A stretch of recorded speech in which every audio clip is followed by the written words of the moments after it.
राम कली भजन टे सोवत जागत नाम जपीजे गुर चरणे चित दीजे रे। सोवत जागत नाम जपीजे गुर चरणे चित दीजे रे। पहला साधन कर गुर मूरत का अंतःकरण मलीजे रे। विषय त्यागे होए वैरागी पावन पाठ पढ़ी जे रे। सोवत जागत नाम जपीजे गुर चरणे गुर चरणे। दूजा साधन कर गुर के वचने ज्ञान गगन में कीजे रे। सत असत का कर विचारा सार उसी से लीजे रे। सोवत जागत नाम जपीजे गुर चरणे गुर चरणे। तीजा साधन कर गुर दीपक का तामे ध्यान धरी जे रे। शम दम श्रद्धा समाधान से इंद्रिया दमन करी जे रे। सोवत जागत नाम जपीजे गुर चरणे गुर चरणे। चौथा साधन कर गुर कुदरत का किसको नाहि कही जे रे। ब्रह्म प्राप्ति बंधहान कर ऐसा मोक्ष कही जे रे। सोवत जागत नाम जपीजे गुर चरणे गुर चरणे। कहता टेऊं तीन लोक में निर्भय होए रही जे रे। अकड़ कला में अमृत बरसे अमर प्याला पीजे रे। सोवत जागत नाम जपीजे गुर चरणे चित दीजे रे। सोवत जागत नाम जपीजे। राग रामकली भजन तीसरा। सोवत जागत नाम जपीजे गुर चरणे चित दीजे रे। जिज्ञासु को साधना की विधि बताते हुए श्री गुरु महाराज जी रामकली राग के इस भजन में सतुपदेश दे रहे हैं कि नाम का सुमरण करो अहरनिश। जप करते करते मन उस नाम में सुरती शब्द में लीन हो जाए। गुरुदेव के पावन चरणों का ध्यान करो। पहला साधन कर गुरु मूरत का अंतःकरण मलीजे रे। पहला साधन है गुरु की मूर्ति का ध्यान। ध्यान मूलम गुरुर मूर्ति।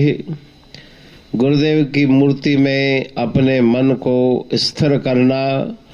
जिस प्रकार से मूर्ति स्थिर है उसमें कोई हलचल नहीं। मूर्ति का ध्यान करते करते मन के अंदर भी स्थिरता आ जाए। इधर उधर मन के संकल्प न भटकें। अंतःकरण मलीजे। मन बुद्धि चित्त अहंकार इस चतुष्टय को अंतःकरण बताया गया है। तो अंदर में जो भी कुसंस्कारों की मैल है वो नाम जप करते करते धीरे धीरे साफ हो जाएगी। विषय त्याग होए वैरागी पावन पाठ पढ़ी जे रे। जहां जहां पर भी मन अटकता है उसे विषय कहा जाता है। तो वहां से मन को हटा के शब्द स्पर्श रूप रस गंध इन 5 विषयों का त्याग करके वैराग्य राग अर्थात आसक्ति का त्याग करके शास्त्रों का अध्ययन करें। गुरुदेव की वाणी का पाठ करें। पावन पाठ पढ़ीजे रे। दूजा साधन कर गुरु के वचने ज्ञान गगन में कीजे रे। गुरुदेव के मुखारविंद से निःसृत वचन, उन वचनों का श्रवण करके गगन माना आकाश, हृदय आकाश में उन वचनों का बैठकर चिंतन करें। वहां पे ज्ञान की ज्योत प्रज्वलित होगी। सत असत का कर विचारा सार उसी से लीजिए रे।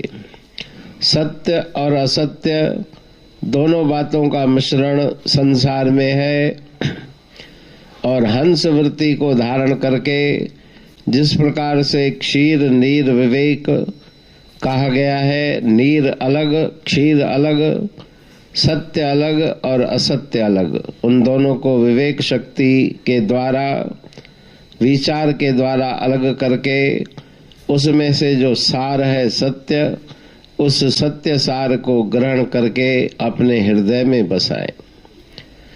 तीजा साधन कर गुरु दीपक का, तामे ध्यान धरीजे रे।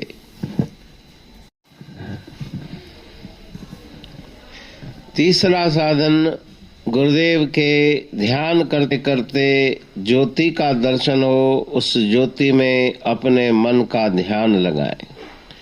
शम दम श्रद्धा समाधान से इंद्रियां दमन करीजे रे।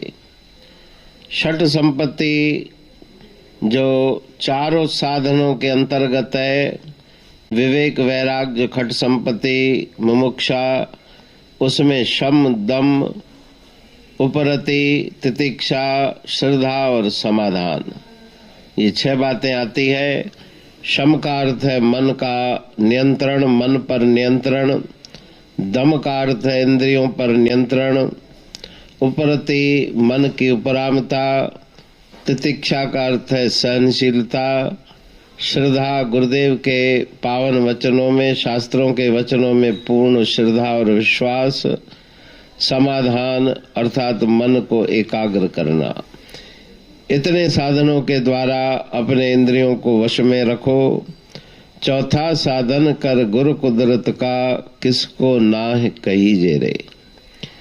धीरे धीरे अभ्यास करते हुए अगर गुरुदेव की कृपा से उनकी शक्ति का कुछ दर्शन हो तो वो किसी को बताना नहीं चाहिए। ब्रह्म प्राप्ति बंध हान कर, ऐसा मोक्ष गहीजे रे। परब्रह्म परमात्मा की प्राप्ति, बंधनों की विनिष्टता अर्थात बंधनों को नाश करके उस मोक्ष पदवी को प्राप्त करो। कहता टेऊं 3 लोक में, निर्भय होए रहीजे रे। उसके पश्चात हमेशा सर्वत्र सर्वदा निर्भयता की प्राप्ति हो जाएगी। तीनों लोकों में निर्भय रह करके विचरो। अकर कला में अमृत बरसे, अमर प्याला पीजे। सहस्रार चक्र से जो अमृत की धारा बहती है, ध्यान सुमरण करते करते उस अमृत का पान करो। तो उस भजन में गूढ़ साधना के विषय में गुरु महाराज जी संकेत रूप से उपदेश देकर के जिज्ञासु को साधना की तरफ लगाते हैं। पाणी पढ़तु प्रेमी प्रेम सा, पाए सुमत